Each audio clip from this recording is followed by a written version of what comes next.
Well, our next speaker is Dr. Jenny Wong. Ladies and gentlemen, she has received the Doctor of Philosophy and MBA from Nottingham. Her passion to educate the young minds and to drive change into the education ecosystem with more than 20 years of experience. And she has also been the higher educator in the industry with her roles actively involving senior management, program development as well as international partnership. Well, ladies and gentlemen, with universities and business organizations with over her career, she has been awarded for research giants, established networks and more. Let's go ahead and welcome Dr. Jenny Wong on board.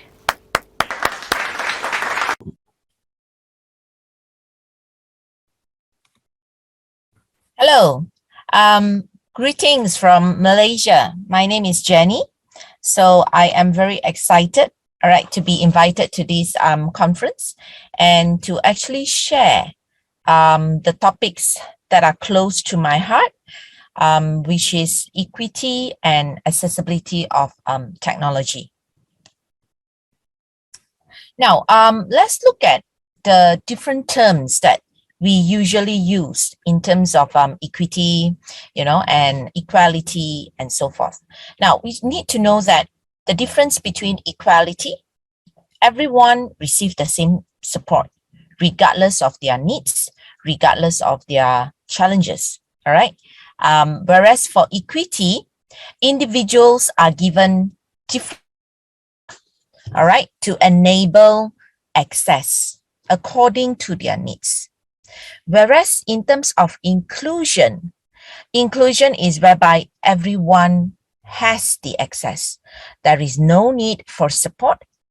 There is no need for accommodation, right?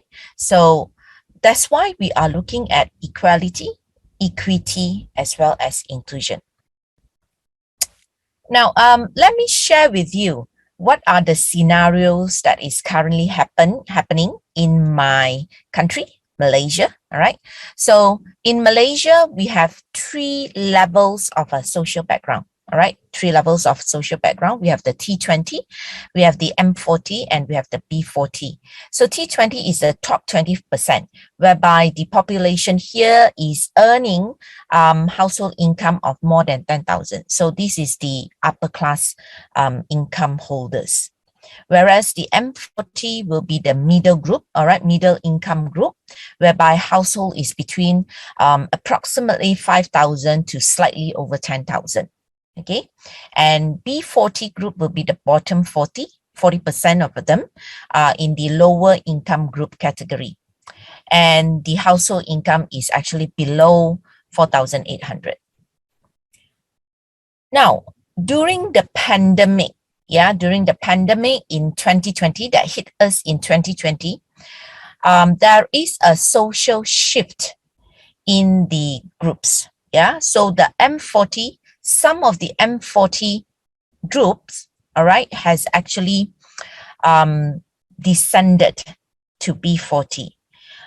This is quite an alarming issue because a lot of things, prices are rising, all right, and the categories, that means the people, the family do not have enough, all right, to support. And these include, all right, the accessibility of technology, how we can actually provide the accessibility of technology to this group of people between M40 and B40. I am just going to share with you the rate of the digital adoption, all right, in Malaysia. Because of most of us, we are aware, because of the pandemic, all right, a lot of things have been accelerated, especially the digital part of it. All right, we talk about digital adoptions, digital skills, development and growth and so forth. Now, if you look at the digital adoption by businesses in Malaysia, there are still room for improvement. Only about 62%, roughly more than 60%, they are actually connected to the internet. Meaning to say, we still have room for improvement for the 38%, okay? 40% of them still need to be connected to internet, okay? And out of this percentage, if you look at the bottom 2 pie charts, 54, more than 50% still do not have broadband.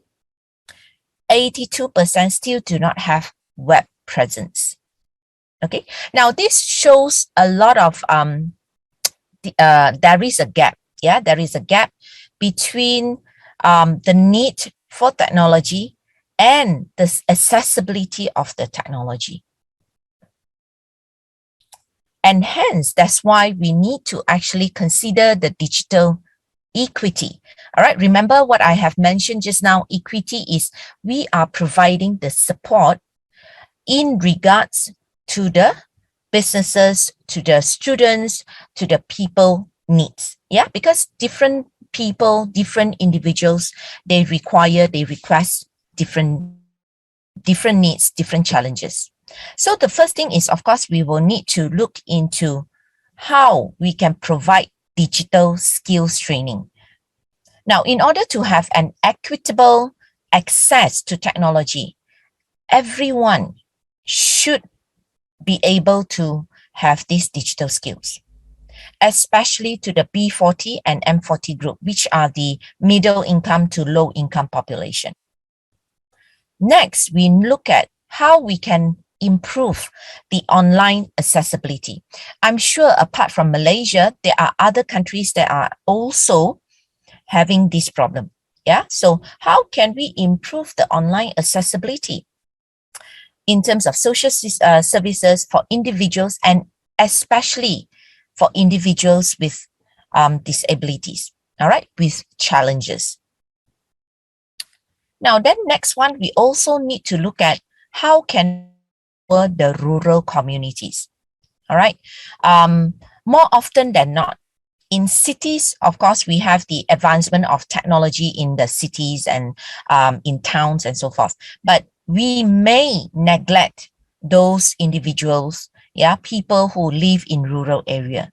So we need to measure and address the needs of these people in the rural area. So that is what we call as digital equity, equity and accessibility to technology. Now, we also need to look into the needs, yeah, of the special community. Yeah, we talk about the special needs community. Now, 15% of the world population actually experience some form of disability. Out of these, 80% actually live in developing countries. Third of our total population of children out of schools have disabilities.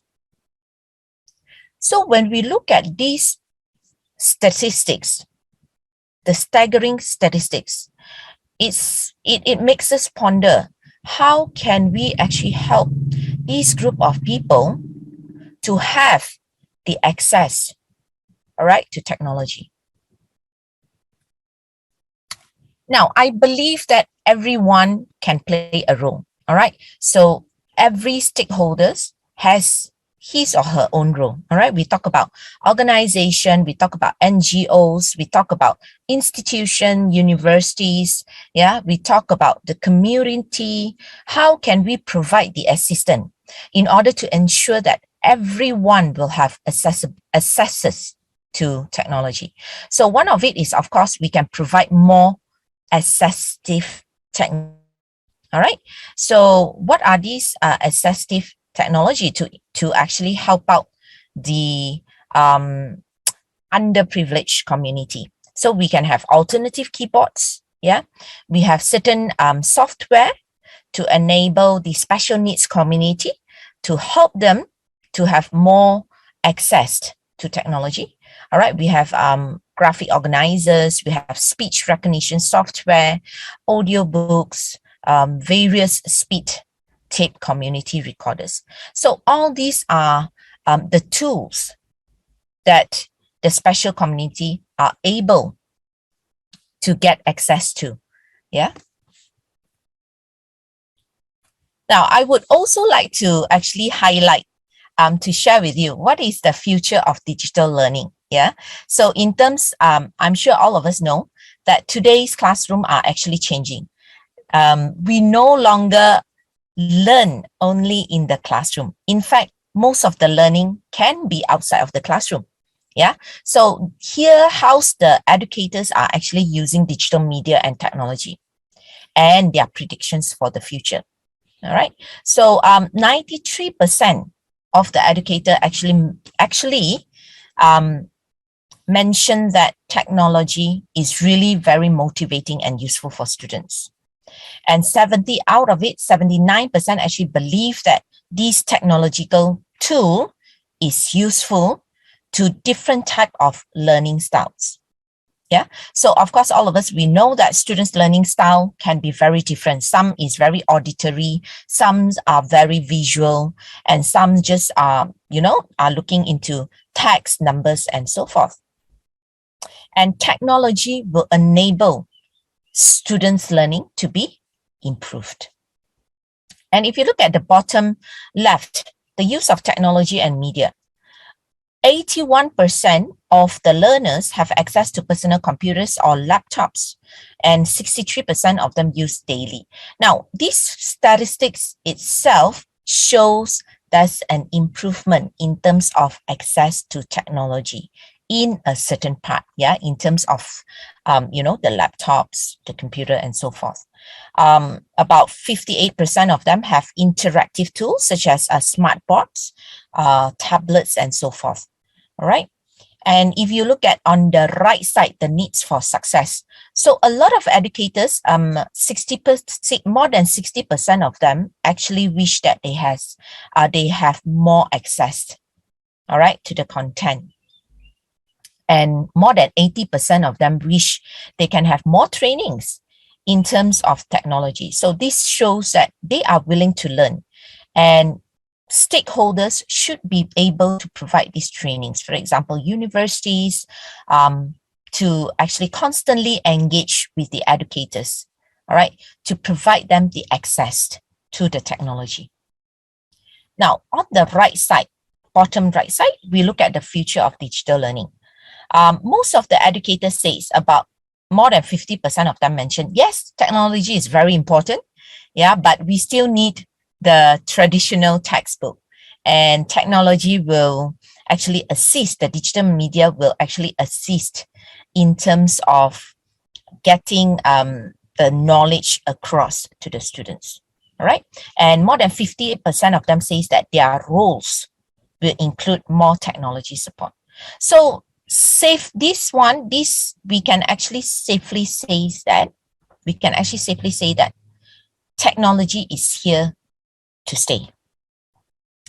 Everybody will need technology, and everybody will need access to technology.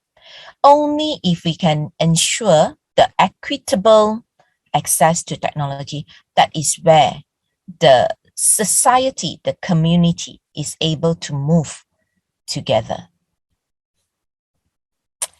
Now, I would like to actually share what Saito University College, my university, is currently doing. So just a little bit of the background is that Saito University College, we are the institution that serve the underserved. So we are looking into the M40 as well as the B40 students, because we believe that education is for all. We don't limit education based on social or income. All right, so that's why we actually align ourselves with these two SDG. SDG 4, to ensure inclusivity and equitable quality, and SDG 10, to reduce the inequalities. Now, how do we do that? I can actually share with you. These are some of the things that we are currently doing in my university. So as I mentioned just now, my university, we are actually serving the underserved. We would like to ensure equitable access to all of our students in terms of technology, in terms of education, and so forth. So what we do is, the first thing is we have a dedicated equity community. So we do set up an equity community in our institution, in my university, and this equity community will ensure the equitable access to technology, teaching and learning, equipment, all these for our students. we make our students' experience more equitable. All right. So how do we do that? Most of our students, currently our students are also from different parts of Malaysia. All right. And most currently we are actually doing hybrid teaching because some of our students are not able to come back yet on campus, but we do have students coming back to campus already. So what we do is we need to ensure that those students who are not able to be in the campus will have the same experience as the students in the campus. All right. And we also ensure that there is an equitable and accessibility of technology to them. We look at the assessment as well, improvement in terms of the assessment. All right. And in terms of the, sorry, my apologies. We design a more equitable as well as inclusive curriculum. So our curriculum is designed in such a way that we are not just looking at theory. We have modules such as emotional intelligence. We have modules in terms of developing the skills of the students rather than just looking at theories.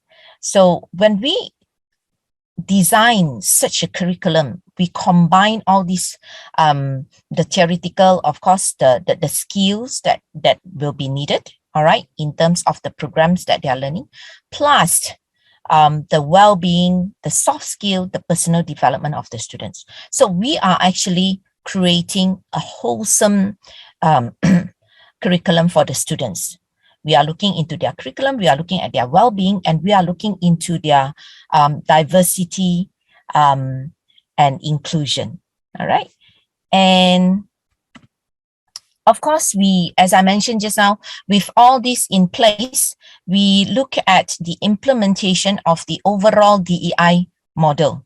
Yeah. So diversity as well as inclusion.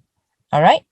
Diversity, equitable, and inclusion model. So this will actually require a very strong committee to be set up in the institution or even in an organization, so to speak, and how we can actually work together as a team and implement all these things. So when the operations as well as the academic of an institution improves in terms of the diversity, equitable, and inclusion for the students, for the staff, this will actually ensure equitable and accessibility for everyone, including technology. So thank you very much. I will be able to actually answer a few questions. And if you have any further questions, please feel free to email me. This is my email address. So I'm just going to look at the chat box if there's any question. All right, so question 1. How does Malaysia ensure tech accessibility? Technology accessibility, especially connectivity, covers the learners at rural areas? That's a very good question. More often than not, as I mentioned just now, rural areas are the students in the rural areas are the one that will be most disadvantaged. But currently, I think the government is putting a lot of efforts, all right, in terms of funding, all right, to increase the accessibility. For example, Wi-Fi being installed in the rural schools areas. And we also provide some subsidies for the students in the schools to get the tablets, laptops, and all this in order to improve their learning as well as accessibility to the technology. So the government is also providing the funding, and as well as some of the organizations, our commercial organizations who are able to support in that manner. And we also have a few grants, all right, government grants to be given out to the schools in order to ensure that they will have this accessibility to technology. I hope that answers your question.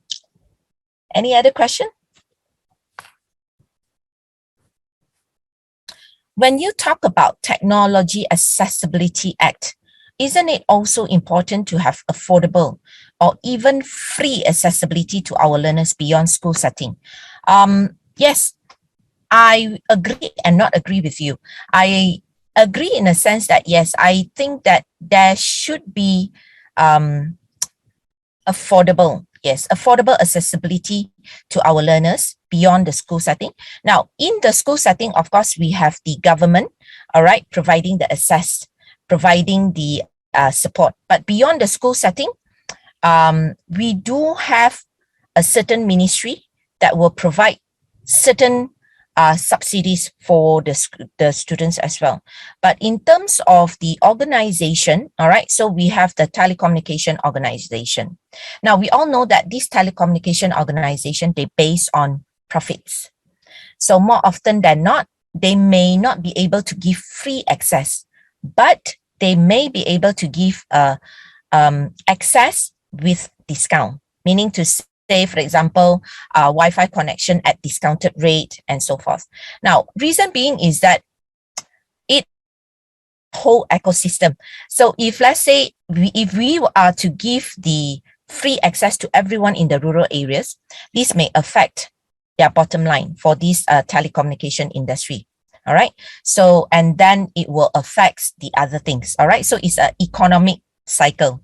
So I think currently what Malaysia is doing is that we have the government support, and also at the same time, the organizations, all right, the SMEs, small medium enterprises, as well as huge organizations, they are able to provide certain incentives, certain subsidies for people in the rural areas.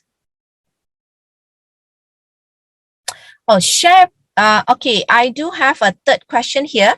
Share with us some of the online assessment tools. Now, there are a lot of online assessment tools available. So depending on your requirement, yeah. So I am not able to advise which one will be good. So therefore, I will not be able. I am not going to mention the name, but there are a lot of assessment tool available. All right, in the market. And it depends on what is your institution needs, all right, in terms of the requirement. Do you require them to write, or do you require them to have different type of assessment and so forth? So it really depends on your organization, on your institution. Question 4. What recommendations do you have to Asian countries with financial constraints? Now, this is a very good question. Yes, I think that a lot of most of the Asian countries, we have the difficulties in terms of our finance. At the same time, we want to ensure that our community, especially the lower income group, to have the access. So I think in this case, as I mentioned in my presentation earlier, everyone will need to take part. Yeah, everyone will need to take a role. So government will have to provide assistance. Organizations, small, medium enterprises, huge conglomerates, they are able to provide some financial assistance. Non-NGOs, and even investments from different companies. So I think if, let's say, everybody will chip in, I believe that even though with financial constraint, people are not being shortchanged, especially the lower income, because at the end of the day, we want everyone to have the access to technology. Everyone should have the access to technology, regardless of your social background. Question 5. Will online training has an impact on kids' interpersonal skills and social skill? If so, how do we overcome that hurdle? Yes, I think that technology is very, very good. All right, especially in terms like, for example, I am actually speaking to all of you, and you could have been in different types of country, all right, different parts of the world. But the downside of the technology is that, especially like the platform and all these, you don't have that kind of closeness. There are certain things that whereby you can actually do it physically, and you will have that touch. Yeah, they call it the Midas touch. But if let's say you do it online, of course, the interaction may be less. All right. I have students that do not want to turn on their cameras. And if let's say the students do not wish to turn on their cameras, then the interaction that is, you will feel that there is a barrier. Okay.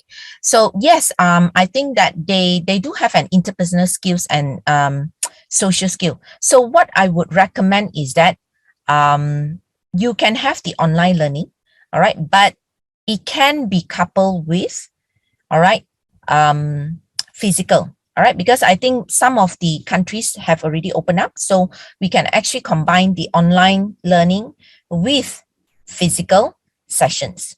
So what I can suggest is probably you can have 1 week of online, all right, and in once a month you can have a gathering for the kids, and that will actually supplement or complement the online learning. So now they can actually put together the face. Oh, you are the one, in the platform and all this. So it's very good to always have that physical connection.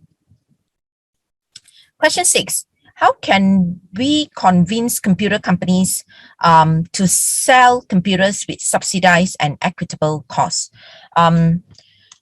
All right, I think a lot of companies now, they do have the CSR arm, and especially now a lot of companies, a lot of organizations, regardless of the industry, they are moving towards achieving the sustainable development goals. Everybody is looking at sustainability, and some of the computer company, what they can do is they can actually get the second-hand laptop back, all right, from the users, and this second-hand laptop in good condition, average condition, they can actually give it out to those who need it, especially the M40 or B40 group in Malaysia. So I will think that that is the best way. So computers or laptops is made quite affordable in Malaysia. All right. So I think there are certain residents or certain people that they will actually let go of their computer and buy a new one. So instead of just throwing the laptop, they can always donate it back to the company, and this company will collect it and will give it to the needy one. Instead of selling or subsidizing this, I think that will be a better way, especially in terms of the ecosystem as well. All right, I think that's about it. Thank you so much for all these interesting questions. So as I mentioned, I have, if you have any further question, please feel free to email me. Let me just type this out again at the chat box. I am very happy to share any of the thoughts in terms of equity and accessibility. Thank you. Thank you so much. Take care. Bye. Amazing session. Thank you so much for being a part of it today. It was a privilege to have you with us.